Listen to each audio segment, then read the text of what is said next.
আজকের এই রায়ের জন্য আমরা সর্বপ্রথম আল্লাহর শুকরিয়া আদায় করছি, আলহামদুলিল্লাহ। বাংলাদেশ সুপ্রিম কোর্টের আপিল বিভাগের পূর্ণাঙ্গ বেঞ্চ জনাব এটিএম আজহারুল ইসলাম সাহেবকে সকল অভিযোগ থেকে বেকসুর খালাস প্রদান করেছেন।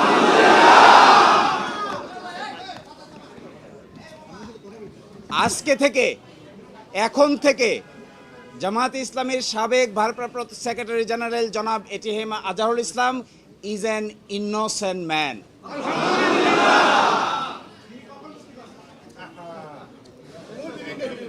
এই রায়ের মাধ্যমে আমরা মনে করি সত্য জয়ী হয়েছে, মিথ্যা পরাজিত হয়েছে। Truth prevailed and falsehood defeated. জামাতের এবং বিএনপির 6 জন শীর্ষস্থানীয় নেতৃবৃন্দকে মৃত্যুদণ্ড কার্যকর করা হয়েছে। 5 জন, অন্ততপক্ষে 5 জন জেলেই কারাবরণ করেছেন, জেলেই মৃত্যুবরণ করেছেন। দুনিয়ার ইতিহাসে এটা নজিরবিহীন নির্যাতনের শামিল। জনাব এটিএম আজহারুল ইসলাম সাহেব সৌভাগ্যবান, তিনি ন্যায় বিচার পেয়েছেন, আল্লাহ তাআলা তাকে বাঁচিয়ে রেখেছিলেন। তাই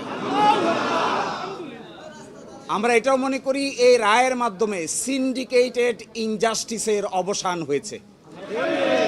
আমরা এটাও মনে করি এই রায় ঘোষণার মধ্য দিয়ে বাংলাদেশের আদালতের মর্যাদা সমুন্নত হয়েছে।